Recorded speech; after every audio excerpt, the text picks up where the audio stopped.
nuestros panelistas con el tema más difícil, prohibición, regulación o legalización, que en esas estamos desde hace algo así como medio siglo. A mí me gustaría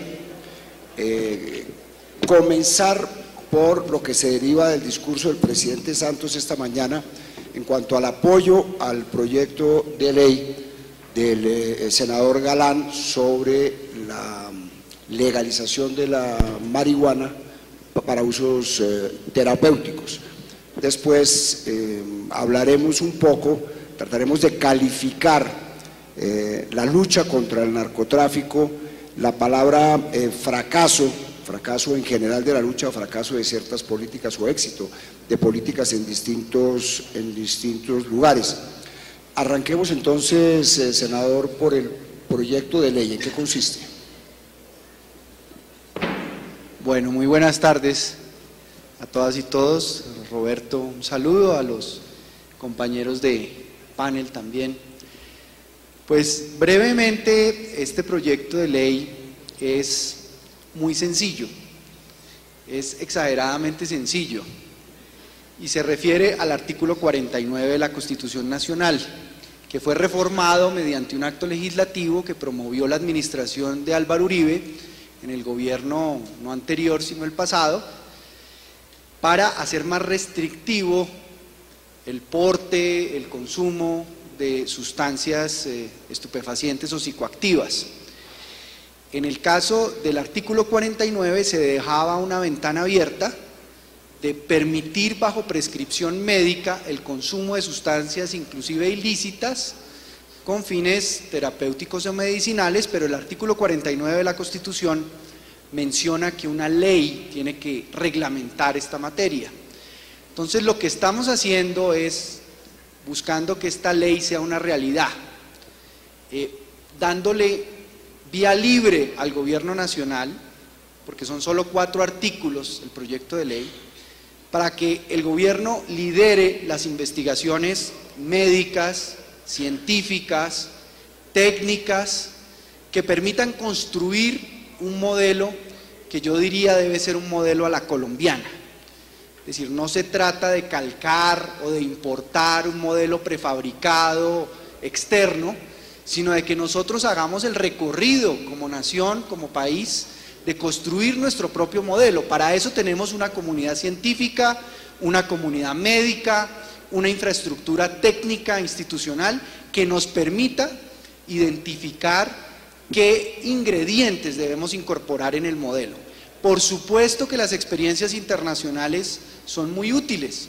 Cuando uno ve el estado de Colorado en Estados Unidos, que tiene ya un modelo funcionando desde el año 2006, pues esto ya va a cumplir casi una década y tiene lecciones aprendidas de qué se debe hacer, de qué no se debe hacer, de qué errores no se deben cometer, de qué funciona, y esas experiencias internacionales por supuesto que van a ser útiles para el desarrollo de nuestro modelo.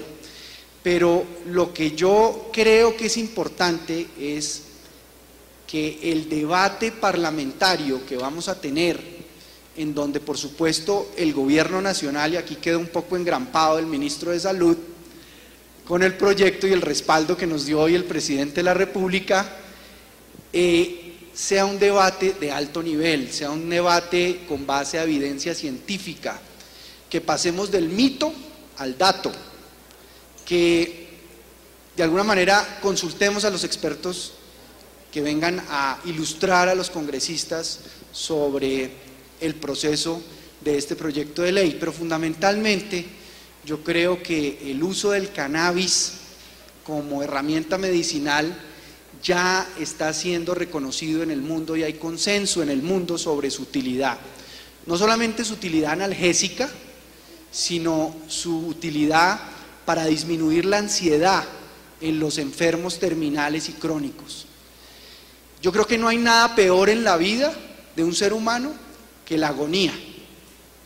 El tiempo de agonía por un padecimiento y un sufrimiento de una enfermedad dolorosa como un cáncer, como un VIH-Sida, como una esclerosis múltiple, como una diabetes, y la marihuana sirve para disminuir la ansiedad de estos enfermos, sirve para disminuir el dolor. Y las Naciones Unidas ya lo ha reconocido como un derecho humano.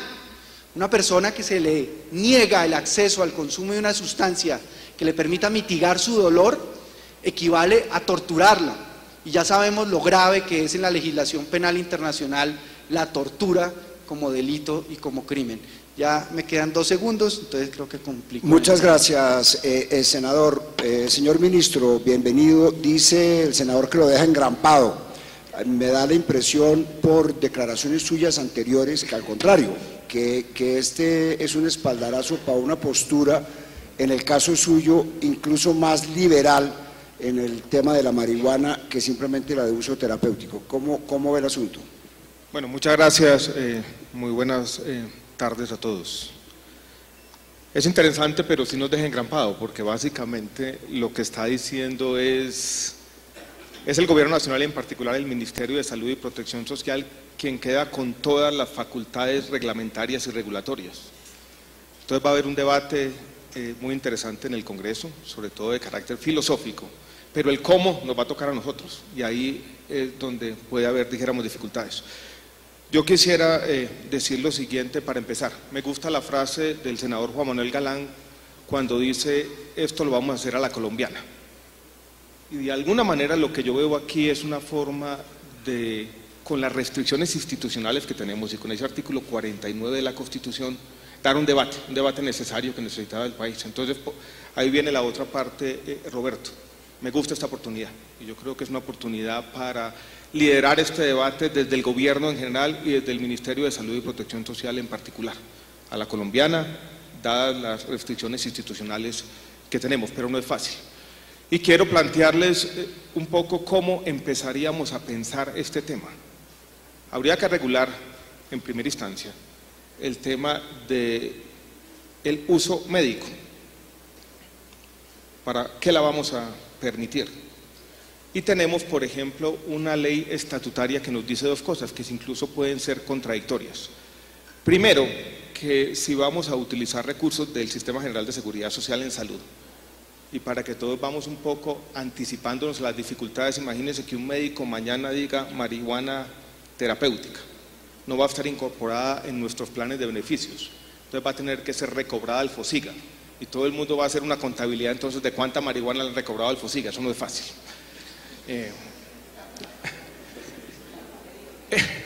Y entonces nos toca a nosotros lidiar con 2 guías que tenemos en la última ley estatutaria en salud, que ya va a ser una realidad institucional de nuestro país. Una es el que consagra la autonomía médica, y son los médicos los que van a decidir.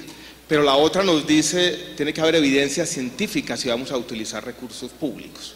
Entonces ahí vamos a tener que ser muy cuidadosos en el Ministerio de Salud y Protección Social si vamos a utilizar recursos públicos sobre el tema de la evidencia. Yo creo que la exposición de motivos es bastante buena, nos hace, dijéramos, un barrido, pero tampoco nos podemos llamar engaños. La evidencia, en este caso, por razones obvias, porque esta fue una sustancia prohibida por mucho tiempo, es parcial y no es definitiva. Ahí tenemos, dijéramos, un tema importante. Y el otro aspecto regulatorio también es que dicen, es el gobierno y el Ministerio de Salud y Protección Social el que va a regular todo el tema de investigación médica al respecto. Entonces vamos a empezar a tener que dar unos permisos complejos de quién puede en unos cultivos que maneja el gobierno hacer investigación técnica. Digo todo esto para llamarles la atención sobre que aquí hay aspectos prácticos que trascienden el debate que se va a dar en el Congreso y que yo quisiera que empezáramos todos a pensar, porque no son fáciles de definir plenamente. Y termino con este punto, yo creo que es importante. Tenemos que seguir dando este debate. Y este debate de alguna manera trasciende también el tema de la marihuana terapéutica. Cuando hablamos del tema del consumo de drogas ilícitas como un desafío de salud pública, tenemos que empezar a hacernos preguntas difíciles. Temas de cuál es el diseño institucional más adecuado, cuáles son los programas preventivos que no los tenemos consolidados en el país, cuáles son los temas de tratamiento que tampoco los tenemos consolidados, donde la evidencia también es bastante frágil o precaria en muchos casos, y cómo vamos a avanzar en los temas de reducción del daño. Entonces, esta es solo una pieza dentro, dijéramos, de una política de salud pública, y también quisiera llamarle la atención a todos sobre eso. Vamos a tener un debate como consecuencia de la innovación positiva del senador Galán, pero el debate va mucho más allá del uso de marihuana terapéutica y no podemos olvidar los temas de prevención, sobre todo prevención del consumo problemático, tratamiento donde la evidencia es bastante escasa y yo diría pesimista en general, y los temas de reducción del daño donde estamos dando pasos tal vez muy tímidos en los últimos años. Muchas gracias. Julio Calzada ha trabajado muy directamente el caso uruguayo, que para nosotros es un ejemplo fundamental. Bienvenido a este foro y por favor, a grandes rasgos, ¿cuál fue el desarrollo del debate, las principales dificultades y si ya se puede hablar de algún tipo de resultado positivo de la experiencia uruguaya? Bien, buenas tardes a todos y a todas y gracias por la invitación. El proceso que nosotros hicimos también, y lo remarcamos siempre, es un proceso a la uruguaya. Y eso me parece que es fundamental precisarlo. En realidad, en materia de políticas de drogas en el mundo no hay ningún modelo, o en todo caso hay un solo modelo que ya lo probamos todos y que no ha sido el que nos ha dado los mejores resultados. Porque el resto lo que hay son experiencias, incluso mismo en Estados Unidos, donde tenemos una experiencia en el caso de Colorado y otra en el caso de Washington, son las dos muy diferentes. Nosotros lo que hemos hecho es, a partir de nuestra historia constitucional, de nuestra historia legal, de nuestros marcos, de nuestra idiosincrasia, de las capacidades institucionales que tenemos, y siempre remarco porque bueno, los periodistas siempre preguntan, bueno, ¿qué consejo le da ustedes a Colombia, por ejemplo? Hoy ya me lo preguntaron 2 o 3 veces. Y lo peor que puede suceder en esto es dar un consejo a nadie, ¿no? En primer lugar, la experiencia uruguaya es una experiencia para un país de 3 millones de habitantes, que su cima más alta tiene 570 metros, y que tiene acceso a todo el país porque no tenemos ningún accidente geográfico que no nos permita llegar a nada, que no produce ninguna sustancia de las que están bajo control, no produce coca, no produce marihuana, no produce amapola. En ese marco nosotros diseñamos una política que intenta dar respuesta a 2 o 3 problemas que teníamos fundamentales. El primer problema, y esto es importante clarificarlo, Uruguay despenalizó el uso de drogas en el año 1974. Es decir, en el Uruguay las personas pueden consumir marihuana, cocaína, bazuco, heroína y no les está prohibido que lo consuman. Lo que sí sucede desde 1974, y por eso esta ley ahora, es que están penados todos los actos preparatorios que le permiten a las personas acceder a la sustancia que han decidido consumir. Y eso nos generó muchos problemas desde el punto de vista sanitario, desde el punto de vista social, desde el punto de vista comunitario, desde el punto de vista legal.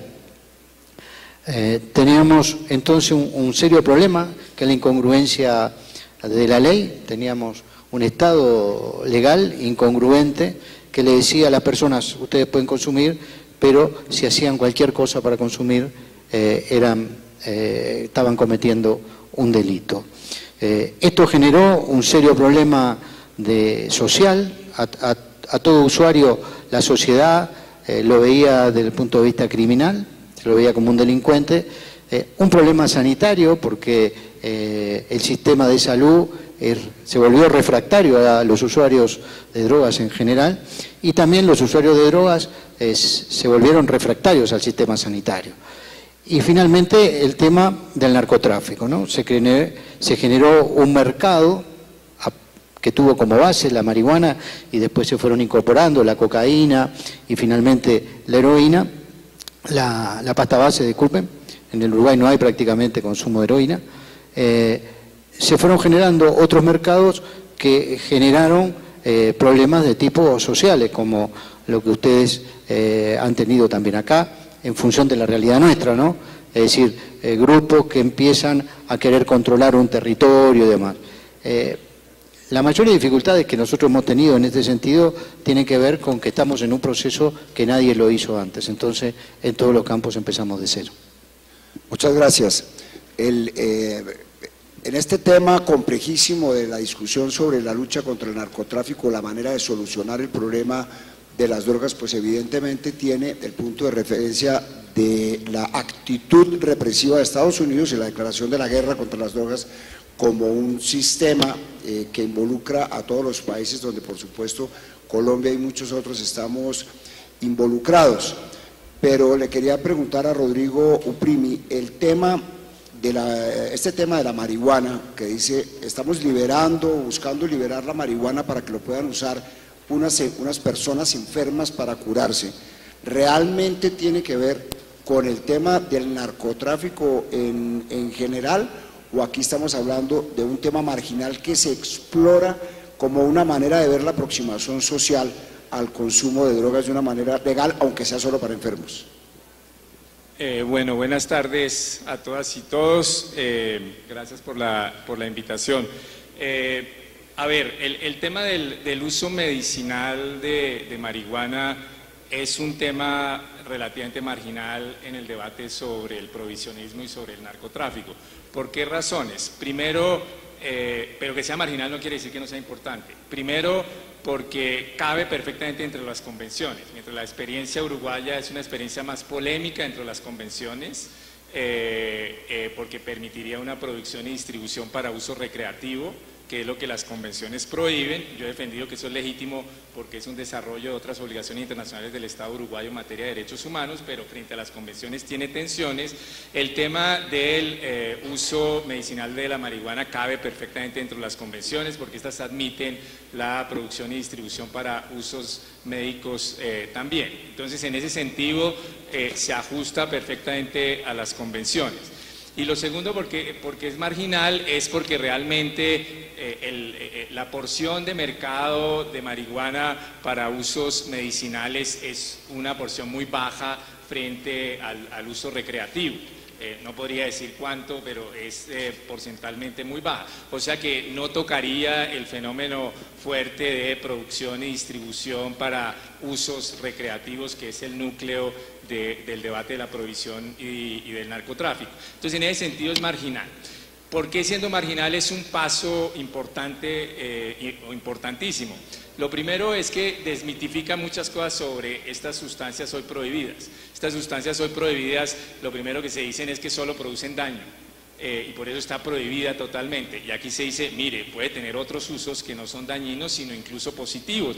En esa medida muestra, como decía Carl Hart, que estas sustancias son más ambiguas. Producen daños en ciertos contextos, producen efectos benéficos en otras, y en esa medida abre la mente a pensar en alternativas. Y en ese sentido creo que es un paso positivo en esa dirección. Y la segunda razón por la cual creo que es un paso positivo en esa dirección, y que es un tema que señaló en el desayuno que tuvimos ayer Juan Manuel Galán, y que tiene que ver con los 25 años de la muerte de Luis Carlos Galán, que es el objeto de este seminario, es mostrar cómo el hijo de Luis Carlos Galán, que fue el gran abanderado de la lucha contra las mafias del narcotráfico, defiende una política alternativa en materia de drogas y no lo ve para nada como una traición al legado de su padre, sino todo lo contrario, como una actitud consistente con la de su padre, que enfrentó las mafias del narcotráfico, y creo que era una reacción necesaria de la sociedad colombiana, pero que eso no debía confundirse con la guerra a las drogas.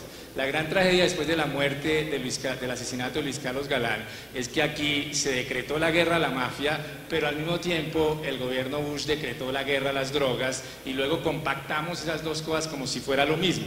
Y entonces, si uno no era un fundamentalista en términos de prohibición, era que uno era un aliado del narcotráfico, cuando la mejor estrategia contra el narcotráfico es la legalización de las drogas. Entonces, creo que el hecho de que hoy, 25 años después de la muerte de Galán, de manera muy valerosa, el senador Galán plantee esa ley y muestre que eso hace parte de una actitud liberal ante el tema, que es enfrentar la criminalidad organizada, enfrentar las mafias del narcotráfico, pero defender políticas más humanas en el tema de las drogas, creo que es un avance fundamental para el debate sobre la prohibición.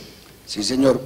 Senador Galán, siguiendo con lo que dijo esta mañana el presidente, en el sentido de que hay un fracaso general, o no sé si la palabra es fracaso, de la lucha contra las drogas, pero que la imagen repetida por el presidente que se siente en una bicicleta estática donde hay una gran actividad y un gran desgaste y el entorno sigue siendo el mismo porque no hay un cambio fundamental. Usted como senador, ya me quedo pensando si en la coalición de gobierno, porque según cómo se desarrollan los episodios con Gaviria hoy, va a estar usted más o menos en la oposición, pero digamos que mientras eso sucede, ¿cuál puede ser la aproximación política a la pregunta esa de que cómo se arregla el problema? El presidente esta mañana dijo, yo no tengo la respuesta. No sé ni siquiera si hay alguien que la tenga. En un congreso como el colombiano, ya no a propósito del tema de la marihuana, sino en general, hoy, ¿cómo se plantearía el tema político, la discusión política sobre la lucha contra el narcotráfico o sobre la aproximación a la droga? Bueno, yo creo que Carl Hart dijo una cosa que a mí me llegó muchísimo y me hizo reflexionar sobre el tema de la prohibición. Nosotros aquí decimos que ya hay como un consenso casi generalizado en el mundo de decir que esa política contra las drogas, la guerra contra las drogas que decretó Nixon en Estados Unidos y un poco que han promovido las convenciones internacionales de Naciones Unidas en Viena, ha sido un fracaso. Carl Hart nos dice, no, no ha sido un fracaso, ha sido un éxito, porque la prohibición en términos de negocio para algunos es un gran negocio. Entonces también yo creo que nos tenemos que hacer la pregunta desde ese punto de vista. Así como a algunas personas de pronto no les interesa que haya paz en Colombia porque se acabaría el negocio de la guerra y de las contrataciones de bombas, de armamento, de logística para alimentar la guerra y el conflicto, pues tal vez hay otros que no les interesa que se acabe el prohibicionismo y que están adictos al prohibicionismo porque están adictos al negocio que genera el prohibicionismo. Y en el momento en que la legalización o la regulación se conviertan en un mejor negocio que la prohibición, pues es posible que se dé el paso más en términos de negocio que en términos de conveniencia para el interés general de la gente. Yo creo que las grandes dificultades que nosotros enfrentamos aquí en el debate parlamentario y político es buscar ilustrar el debate, ilustrarlo con información de calidad, con evidencia científica, con investigación médica, para que de alguna manera los políticos, pero también los medios de comunicación, y en esto yo le devuelvo la pregunta un poco a Roberto para que ahora nos diga cómo cree que puede ser el aporte de los medios de comunicación al debate que estamos abriendo aquí sobre el uso medicinal y terapéutico de la marihuana. Porque si uno mira también el nivel de dedicación de los medios a este tema en Colombia, pues encontraba en las mediciones que le han dedicado lo mismo al triunfo del caballo de la reina de Inglaterra en los derbis que al tema de las drogas y de elevar el nivel del debate sobre las drogas y el consumo. Entonces yo creería que eso es un reto, tener información de calidad, porque la mayoría de la información científica disponible, publicada, además está en inglés y hay mucha gente que no lee inglés. Entonces habría que comenzar por traducir esos artículos y esa información al español para que muchos los podamos leer y podamos informarnos sobre el estado de arte de muchas de las investigaciones y de la evidencia científica que hay en el mundo sobre este tema.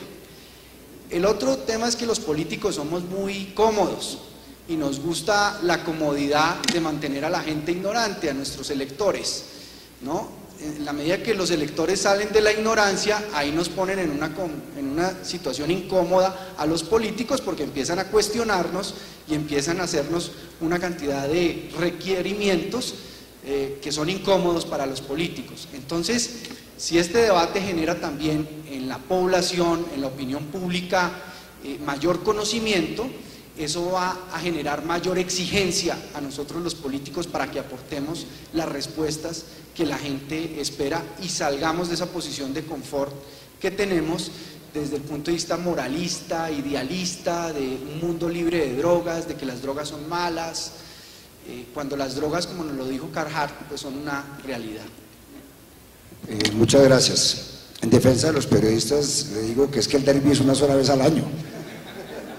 En cambio el otro tema, pero fíjese que en esta discusión, aquí ya me llega una pregunta de Andrea Mora.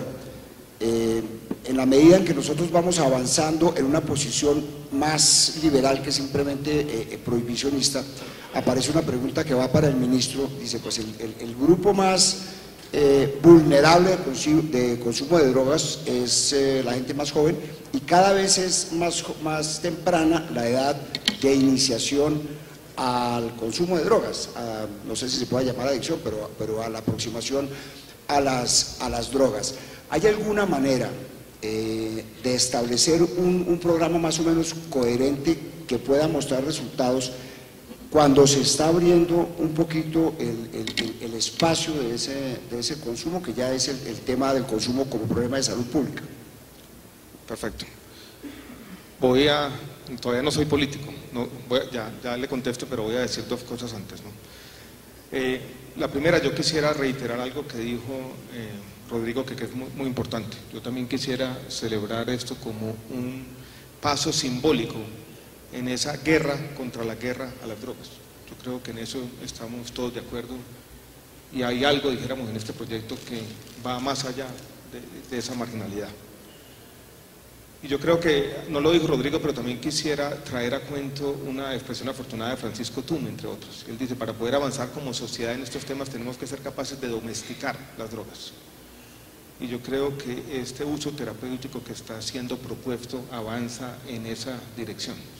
Estamos domesticando, mostrándole a la sociedad y de alguna manera combatiendo algunos temores infundados que han impedido, dijéramos, un debate más franco y más basado en la evidencia.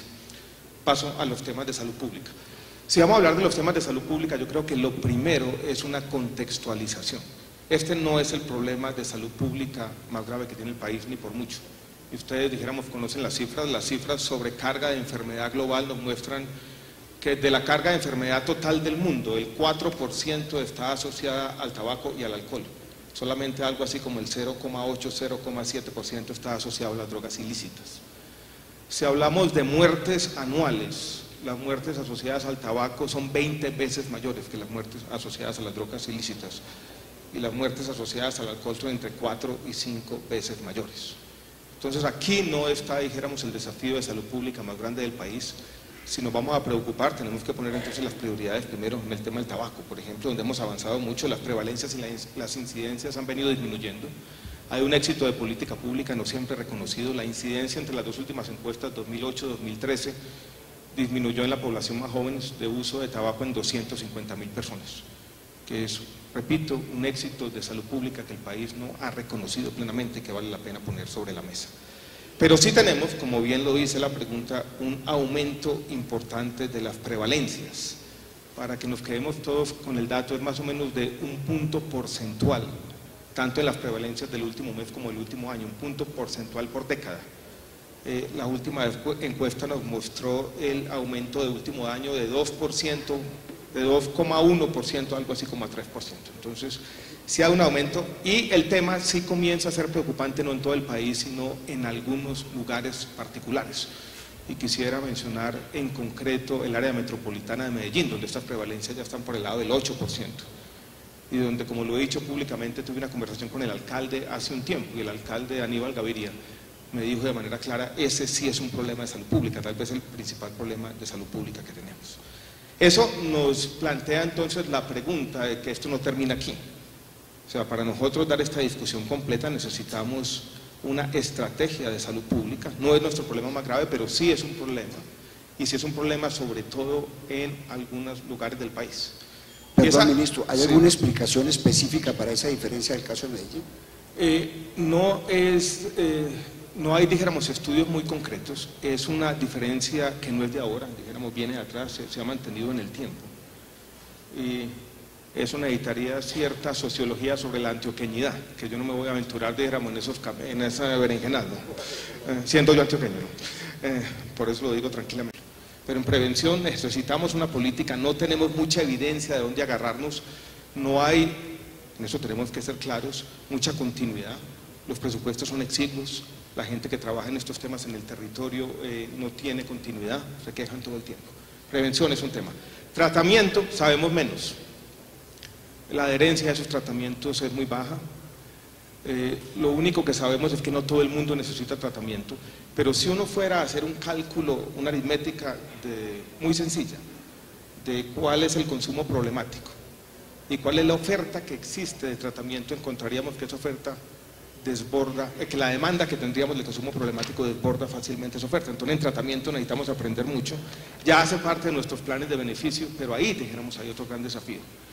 Y en el tema de reducción del daño, que es otro tema, estamos apenas aprendiendo,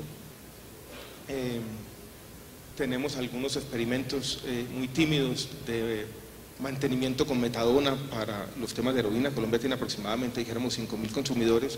Todo esto para decirle, apenas tenemos, dijéramos, un borrador de política pública. En el Ministerio de Salud y Protección Social tenemos la convicción de que hay que avanzar, y avanzar significa, entre otras cosas, construir capacidades en el territorio, donde no solamente en el tema de salud pública, no solamente en este tema, hay, dijéramos, grandes desafíos en nuestro país. Entonces, vamos a dar el debate sobre este tema, pero esto nos impone, dijéramos, unos desafíos de salud pública importantes, sin tampoco exagerar la nota. Este no es nuestro principal problema de salud pública. Sí. Gracias. Ministro, en esta línea, Julio, para el caso uruguayo, dos preguntas, o una dividida en dos. Uno, con la experiencia de permitir el consumo desde el año 74, es decir, con 40 años de experiencia en ese sentido, a partir del momento en que se toma esa decisión, ¿qué tan grande es el consumo? ¿Cuál es el impacto sobre la salud pública? Porque las cifras con prohibición, no se puede hablar de un mercado total porque es un mercado clandestino y eventualmente uno no sabe si al abrirlo vaya a aumentar el número de consumidores, por un lado. Y por el otro, ¿cuál es el resultado real de esa esquizofrenia de permitir el consumo y prohibir todos los procesos anteriores a él? Bueno, está bien, es un término que usamos también allá. Es una situación esquizofrénica realmente, y el resultado es un fracaso rotundo de la política. Pero si lo analizamos comparativamente, lo que podemos identificar en relación al uso de drogas en general, que no dependen del estatus legal. El uso de las drogas depende más de fenómenos sociales, culturales, de la moda, de una cantidad de factores que no están asociados a que estén o no prohibidas, a que se penalice o no el consumo. Creo que el caso de Estados Unidos es el caso más claro para estudiar, para analizar, ¿no? Prevalencias altísimas en el consumo de marihuana con la marihuana prohibida. Lo mismo si comparamos el caso de Portugal con otros países, ¿no? La despenalización aporta, desde nuestro punto de vista, y el análisis que nosotros hicimos, pero no alcanza. La despenalización obviamente hace y tiene un impacto importante, tiende a tener un impacto importante en el sistema de prisiones, ¿no? En personas privadas de libertad por consumo, ¿no? Eso es importante, pero no alcanza porque se sigue manejando un mercado ilegal. Y el tema que lo que hay que comprender es que cuando trabajamos sobre drogas, estamos trabajando sobre el deseo, ¿no? Sobre lo que las personas desean y tienen ganas de hacer, y eso lo van a hacer estén las sustancias habilitadas legalmente o inhabilitadas. Y esto genera un fenómeno que es un fenómeno esencialmente económico. Entonces, cuando hablamos de políticas de drogas, a nosotros no nos gusta hablar de la palabra legalización porque da lugar a la idea de que se barren todas las barreras y que se puede considerar a la marihuana como a un refresco o al agua mineral. Y nos parece que cuando hablamos en políticas de drogas tenemos que ser muy claros y muy precisos en decir que las drogas, como decía Rodrigo recién, pueden tener beneficios, pueden tener riesgos, pueden generar daños y no son productos inocuos. Y su regulación tiene que estar asociada a los eventuales daños que puedan provocar. Nosotros tenemos también una política de tabaco en el país muy exitosa. En adolescentes, por ejemplo, bajamos la prevalencia del consumo en adolescentes del 32 al 12% en 6 años. Es un impacto realmente muy importante, con lo que eso implica para la salud pública. Entonces, preferimos hablar de regulación y preferimos hablar de una fuerte intervención del Estado, desde las capacidades del Estado, para determinar qué es válido y qué no es válido. Y aquí siempre se nos plantea un planteo que es un planteo de fondo muchas veces y que está bueno explicitarlo con claridad. Cuando hablamos de los temas de las drogas, y por eso es tan complejo, estamos hablando del campo de los valores, ¿no? Estamos lidiando con el miedo, ¿no? Que es de las cuestiones más irracionales que tenemos los seres humanos, un miedo que fue alimentado, ya se dijo hoy en otro momento acá, con 100 años de prohibición y de mentiras directamente. Entonces, para poder superar esa situación tenemos que vencer el miedo. Y lo que nosotros entendemos que sí es un problema de salud pública, trascendiendo el daño que una sustancia pueda realizarle a una persona, son todas las implicancias sociales que tiene, ¿no? Un muerto en una comunidad producto del narcotráfico es un problema para la salud biopsicosocial de esa comunidad. Entonces, siempre se ha medido el impacto del uso de drogas por el eventual daño que podía provocar para la salud, en tanto una enfermedad constatada desde ese punto de vista. Pero, ¿cuánto es el daño desde el punto de vista biopsicosocial que le produjo a la sociedad colombiana todo lo que fue el fenómeno Escobar, todo lo que fue el fenómeno del narcotráfico?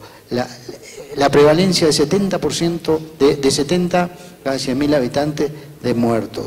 El impacto en las relaciones sociales, en las relaciones comunitarias, en el salir o no salir a la calle, en la sociabilidad de la gente. Eso también es un tema de salud pública y está causado fundamentalmente por la forma de control que las sociedades del siglo XX encontraron para esto, que no fue una solución, sino que fue un problema.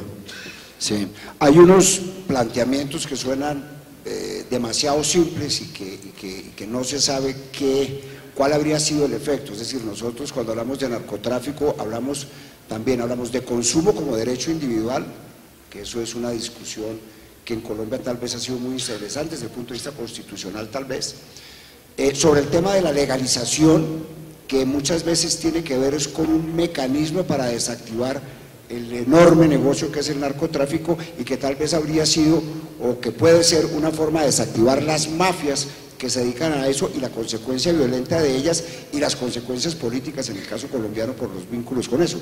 Una situación que pues no está demostrado. ¿Cuál es su pensamiento al respecto, tanto en el tema de la amplitud de la libertad individual en la aproximación con las drogas y qué tanto la legalización ayuda a ello y ayuda a desactivar el narcotráfico como negocio?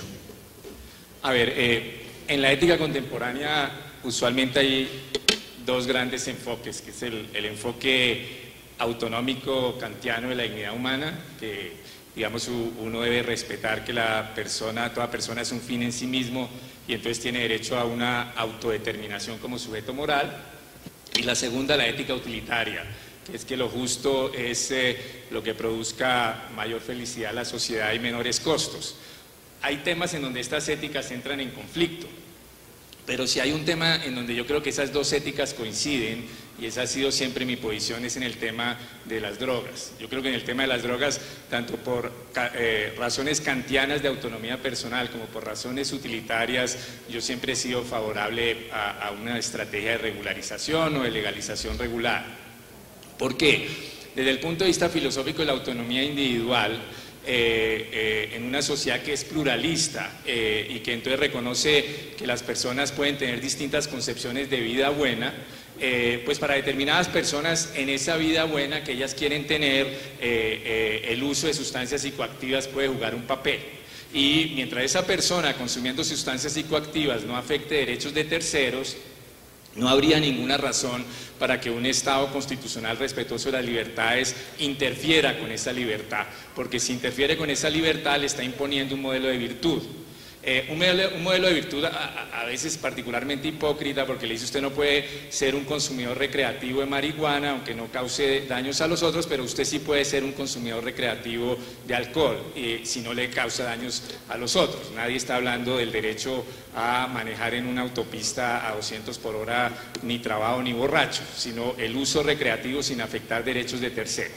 Entonces por eso creo, y yo defendí digamos desde hace años la sentencia C-221 del 94, donde la Corte Constitucional básicamente con este argumento consideró violatorio del derecho al libre desarrollo de la personalidad la penalización del consumo de sustancias psicoactivas. Pero a ese argumento filosófico, autonómico, que mucha gente no comparte, y yo entiendo que no lo compartan, se junta un argumento aún más poderoso, que es un argumento utilitario, que es que si uno hace un balance de costos-beneficios de la prohibición, los resultados son catastróficos.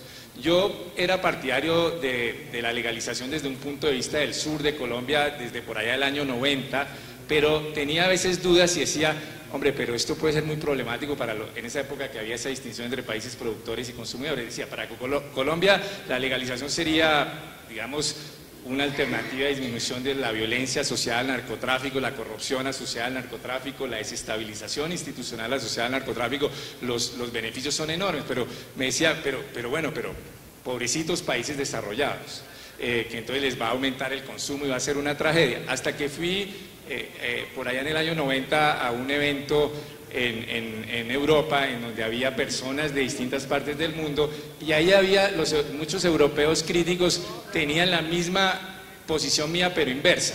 Decían, nosotros somos partidarios de la regularización porque es que esa es una forma de proteger a nuestros usuarios. Esa idea de que la prohibición impide el aumento del consumo es mentira. La gente tiene a veces mucho mayor acceso a las sustancias ilegales, pero no reguladas. Por ejemplo, las encuestas de percepción en Estados Unidos muestran que los estudiantes adolescentes creen que es más fácil acceder a la marihuana que acceder al alcohol, porque a esa acceden por medios ilegales y al alcohol tienen más dificultades. Entonces eso no los protege. Y el segundo error es que dicen, no, y el segundo error del prohibicionismo es creer que toda persona que accede a la sustancia se convierte en un consumidor adictivo, y no es cierto. Y el tercer error es creer que si la sustancia es disponible, inmediatamente van a acceder a ella, y tampoco es cierto. Lo muestra la diferencia del aumento del consumo de marihuana en Colombia, sustancia prohibida, y la disminución del consumo de tabaco y prevalencia, sustancia regulada. Y entonces me decía, mire, nosotros también queremos la regularización para proteger a nuestros usuarios, pero nos da miedo que les quitemos a ustedes un flujo de divisas que sería de pronto bueno para ustedes. Entonces ahí yo comprendí, mira, si uno mira desde la oferta, desde la distribución y desde el consumo, la prohibición es un fracaso con unos costos humanitarios terribles. Yo los invito a que participen en el momento en que quieran ya a partir de este punto del debate. ¿Hay madurez política en Colombia para llevar a cabo un debate con consecuencias legales? ¿Y hay algún escenario que usted se pueda imaginar de a dónde deberíamos llegar? Despenalización, descriminalización, ¿cuáles son los puntos de referencia que usted tiene políticamente hablando para llevar al Congreso? Pues la verdad, Roberto, en estos 8 años que he sido senador, si algo he aprendido es que para lograr cambios y transformaciones legislativas es bueno adoptar la política de los pequeños pasos. Uno tiene la tentación enorme en el Congreso de armar unos proyectos de ley que reinventan el país, la Constitución, vuelven los proyectos un árbol de Navidad, terminan los proyectos deformados totalmente porque todo el mundo quiere colgarles y colgarles más cosas. Pero si uno realmente, entre comillas, es poco ambicioso en los proyectos de ley y busca pequeñas transformaciones en cada momento, las va logrando más fácilmente. El ministro Alejandro Gaviria fue testigo del proyecto que sacamos adelante, la ley 1566, que buscó digamos, enviar un mensaje al sistema de salud colombiano de reconocer la adicción como una enfermedad y de obligarse a crear una oferta de tratamiento para los adictos, especialmente los adictos más vulnerables, que son los niños, los menores y los habitantes de la calle.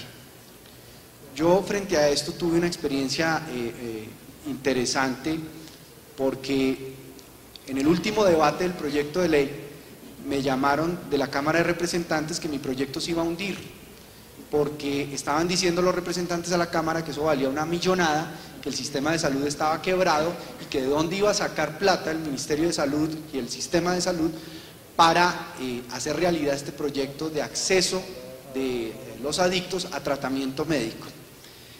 Y yo pues me paré en la Cámara de Representantes en la plenaria, hice una exposición del proyecto, pero finalmente le dije a los representantes a la Cámara: yo quisiera que alguno de ustedes me levantara la mano y me dijera que en su familia no hay una persona víctima de la adicción.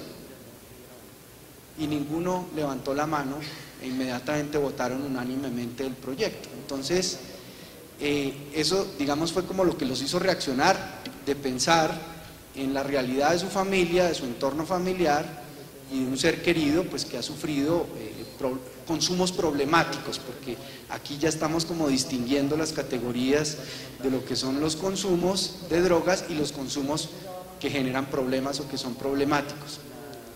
Y la otra experiencia que yo quisiera también referir fue una visita que hice a Vancouver, Canadá, al centro de consumo controlado, cuando el alcalde Gustavo Petro lanzó la idea, que fue un poco pobremente explicada, de los centros de consumo controlado en Bogotá para atender a la población más vulnerable.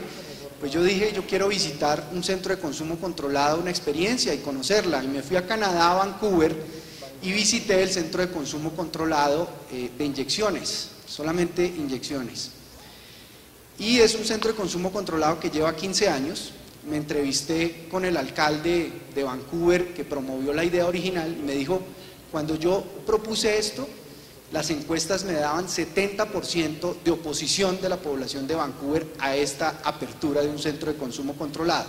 Hoy en día, yo hago la misma encuesta en Vancouver y el 70% de la gente de Vancouver respalda el centro de consumo controlado y quieren y están pidiendo que esté abierto no hasta las 10 de la noche, sino las 24 horas.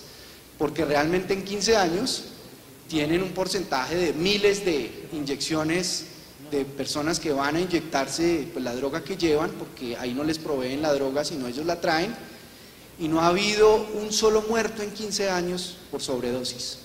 La policía de Vancouver es la principal aliada del centro de consumo controlado, porque ya no tiene que ir a las calles a recoger personas que se han inyectado heroína, que están en la calle, frente a niños, frente a otras personas, sino que llevan a las personas al centro de consumo controlado, y el impacto en criminalidad, en seguridad, en salud de estos pacientes y de estas personas pues ha sido muy significativo. Entonces yo creo que muchas veces en política lo bueno no es popular, y a veces no todo lo popular es bueno tampoco. Muchas gracias, senador. Ministros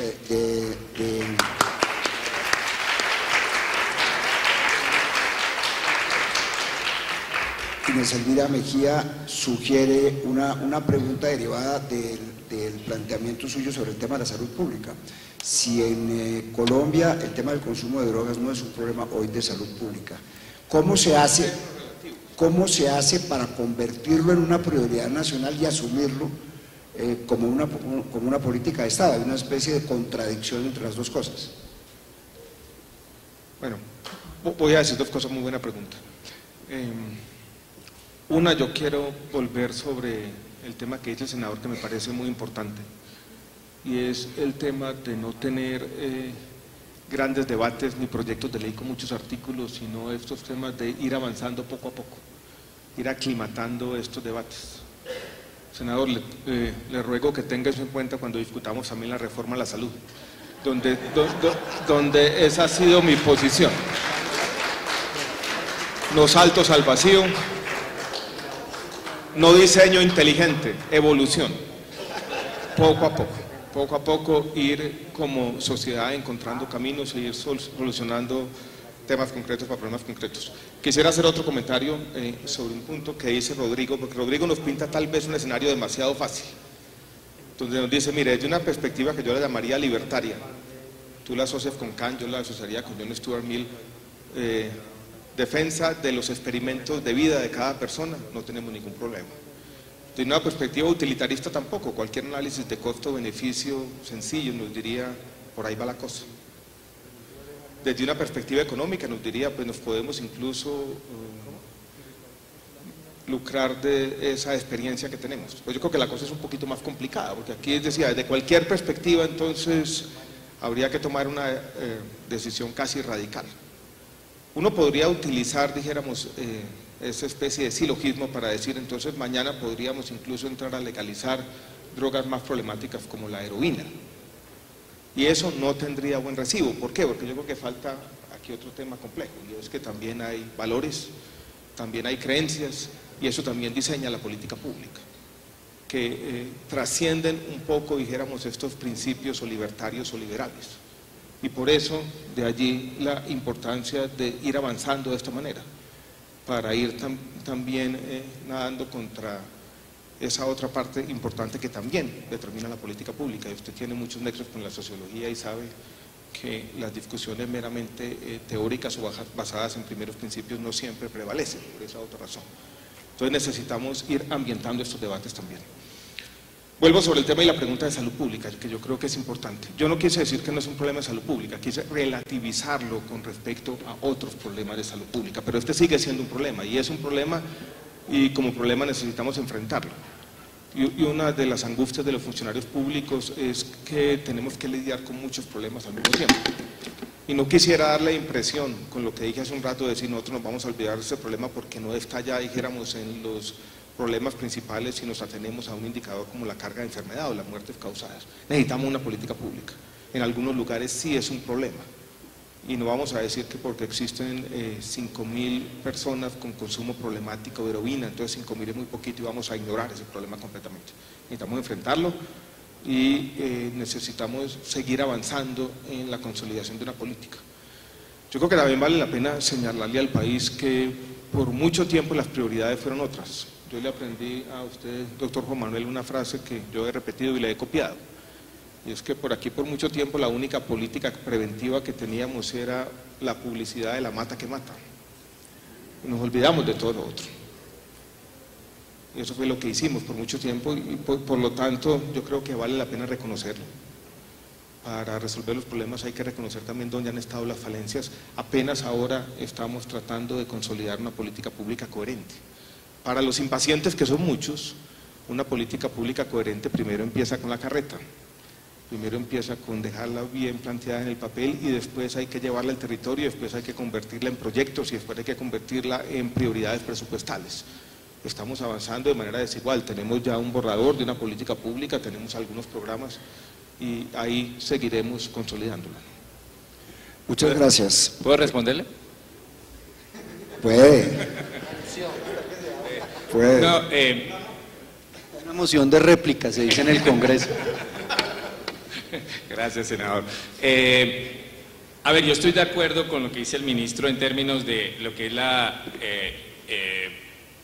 formulación de propuestas de política pública, pero yo creo que es que nos estamos moviendo en niveles de discusión distintos.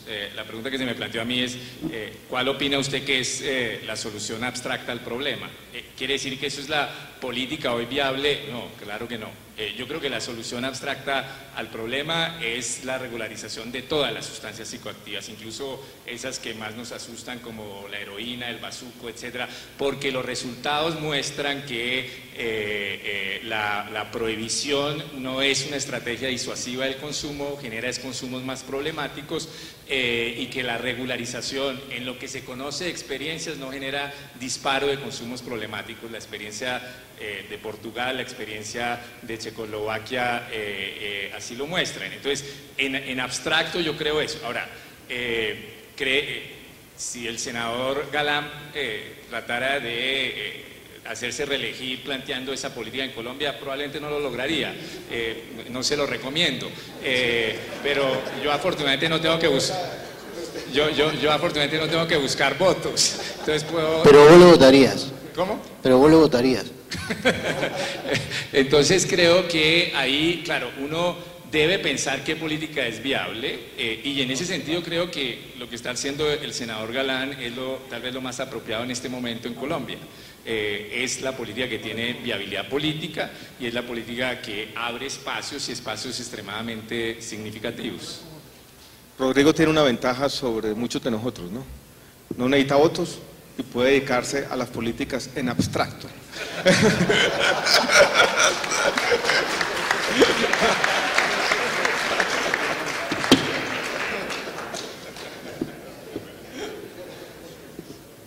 Aquí se ha planteado el tema del carácter local de ciertas aventuras, por decirlo de alguna manera. A la colombiana se menciona el tema de abordar el tema de la marihuana en Colombia, y a la uruguaya también se hizo, en un fenómeno que es evidentemente global, desde el punto de vista del tráfico. El narcotráfico es global. ¿Se necesita una sincronía global como solución de ese problema general, o estamos condenados a hacer aproximaciones parciales, pequeñas y locales?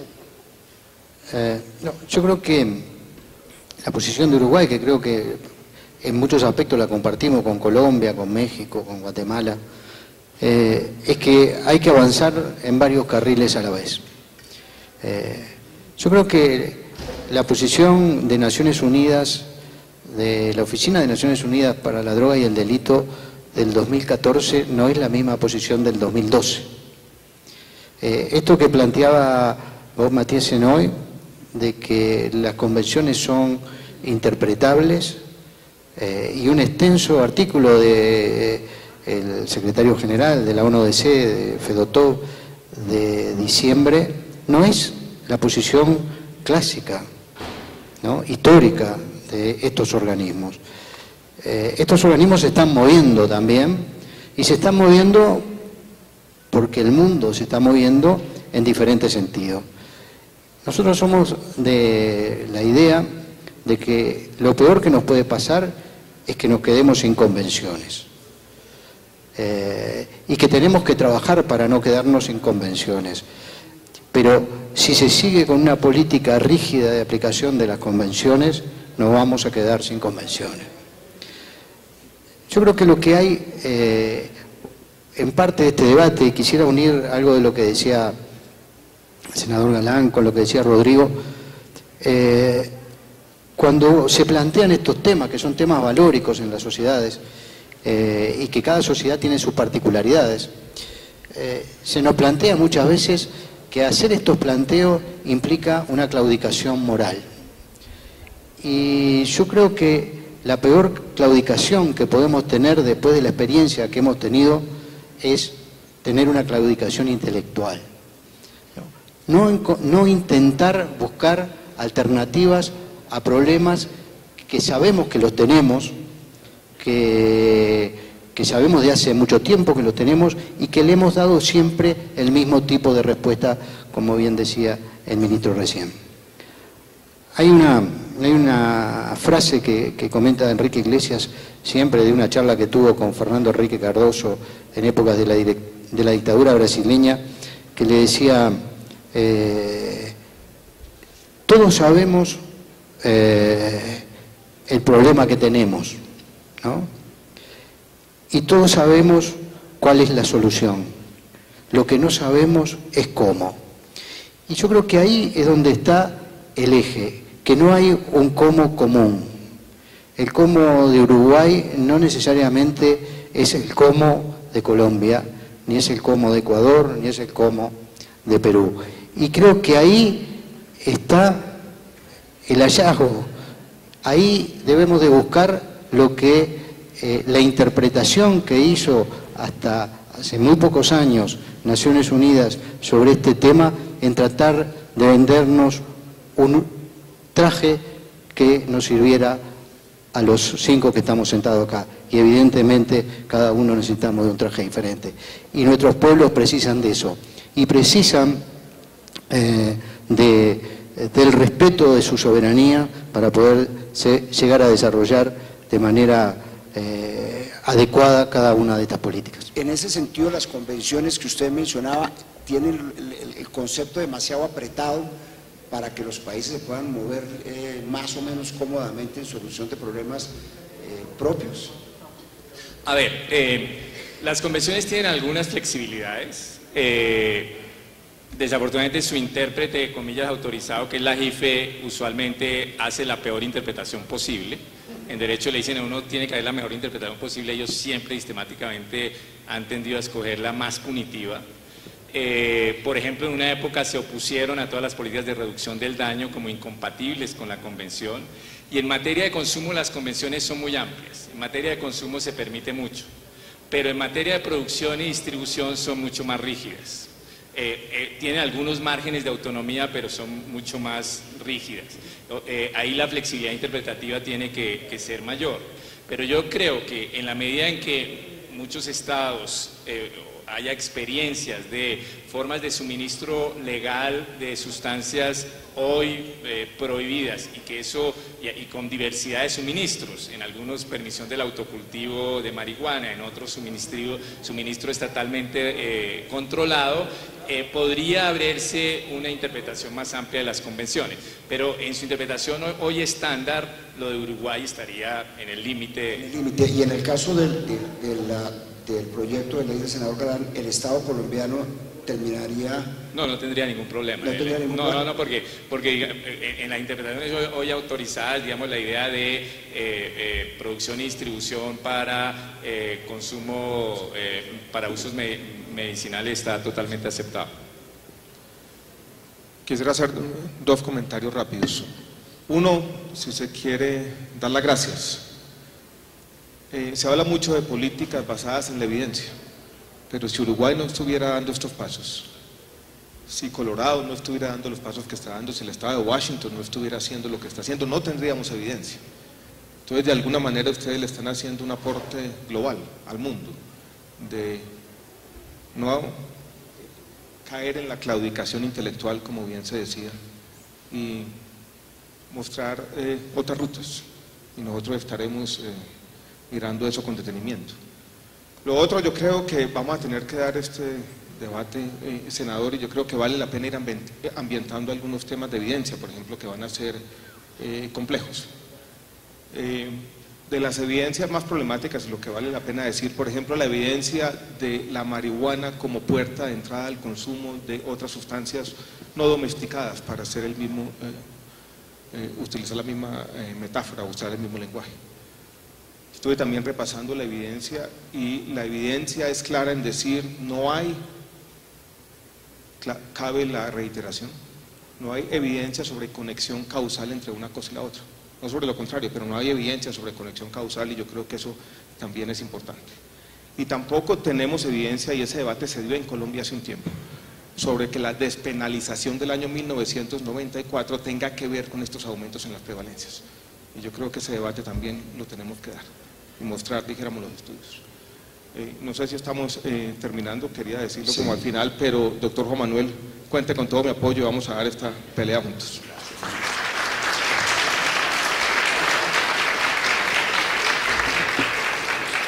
Pues, ¿cómo será la complicación que en la cumbre de las Américas a la que vino el presidente Obama, se supone que la gran flexibilidad de Estados Unidos frente a la discusión sobre el tema de la despenalización o la legalización o cualquiera de estos temas, se limitó a que se aceptaba que se le hablara del tema al presidente, ni siquiera que se le hiciera una pregunta, y mucho menos que se, de manera que estemos aquí hablando de eso, con gobiernos enfrentándose al tema y una sociedad discutiéndolo, pues me parece que es un paso enorme. Yo, para terminar, agradeciéndoles mucho a todos ustedes estar aquí, quisiera concluir saliéndome del tema del consumo, y es gracias a Luis Carlos Galán y la manera como él se enfrentó a los temas de la sociedad colombiana. Hoy estamos hablando de esta manera de estos temas. Y es un gran homenaje que se le hace a Luis Carlos Galán, que todavía me cuesta muchísimo trabajo creer que se murió hace 25 años. Es decir, que todos empezamos a envejecer un poquito. Pero a Luis Carlos Galán lo asesinó una mafia poderosísima desde el punto de vista económico, terriblemente poderosa desde el punto de vista militar y terriblemente desafiante desde el punto de vista político. La alianza entre los carteles de la droga, en el caso de Luis Carlos Galán, el cartel de Medellín y Pablo Escobar, la vinculación con la política era evidente. Me gustaría concluir preguntándole a usted, senador Galán, ¿se ha avanzado? La sociedad colombiana ha ocupado un espacio mayor en lo que tiene que ver con esas mafias resultantes del fenómeno del narcotráfico como amenazas militares y políticas. Bueno, antes de eso yo quería contarle una anécdota al ministro Gaviria, que tal vez se perdió de la charla de Carl Hart, que dijo que la marihuana sí es la puerta de entrada, pero a la Casa Blanca, porque los últimos 3 presidentes de Estados Unidos han consumido marihuana. Pues yo creo que Carlos Fernando hacía unas reflexiones muy importantes en el panel anterior sobre digamos, los avances que ha tenido la sociedad colombiana en esa materia. De alguna manera lo que se decía es que esas mafias también muchas veces buscan reconvertirse a otro tipo de negocio, cuando ese negocio les resulta ya demasiado costoso, y realmente pues sí les ha resultado cada vez más costoso, porque el Estado colombiano, la institucionalidad por la cual mi papá entregó la vida defendiéndola y alertando a la sociedad colombiana de esa debilidad, hoy tenemos una institucionalidad más fuerte. Hoy la esperanza de vida de un capo del narcotráfico no es como en la época de Escobar y de los Rodríguez Orejuela, que creo que era de 15 años, 20 años, sino de meses. Es lo que se demora la policía capturándolos. La extradición, por ejemplo, que en buena parte fue causa del asesinato de mi papá, porque era la lucha, digamos, de Escobar en contra del Estado, que no quería dejarse extraditar. Hoy en día, ¿en qué está la extradición? La extradición es una figura que se volvió, o sea, pasó de ser disuasiva a atractiva para los narcotraficantes. O sea, los narcotraficantes buscan la manera de llegar a negociar con la justicia norteamericana, se entregan ya no en Colombia, sino en Aruba, con abogados norteamericanos intermediarios que cobran unas comisiones multimillonarias por facilitar esas negociaciones.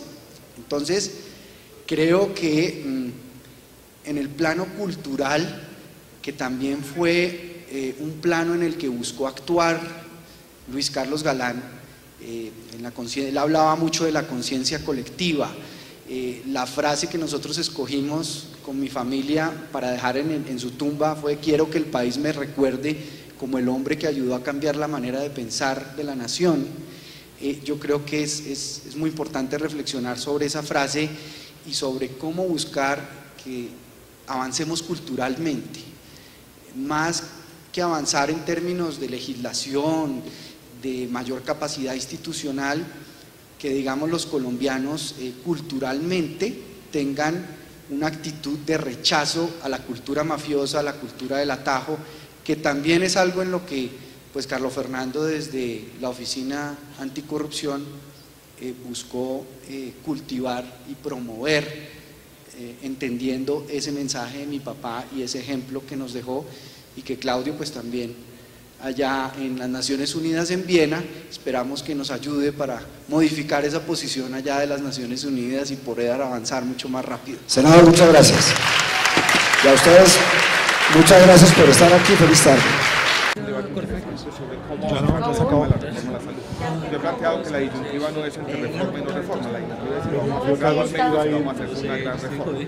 Como el senador Galán mencionó que en este tema hay que avanzar paso a paso, yo le dije, tenga eso en cuenta también en la discusión sobre la reforma de la salud, donde yo lo que he planteado es vamos a avanzar paso a paso. Y en ese paso a paso he planteado 4 proyectos reglamentarios de decreto para las próximas semanas, 3 o 4 proyectos distintos también reglamentarios hacia final de año, en una perspectiva más de mediano plazo, algunos de pronto cambios legales muy puntuales específicos para el tema financiero y otra reforma un poco más de fondo a temas operativos del sistema como el funcionamiento del FOSIGA en el Plan Nacional de Desarrollo. Esa es una estrategia, dijéramos, reformista, paso a paso, muy distinta a la que quieren plantear unos como una gran reforma que yo creo que sería claramente inconveniente.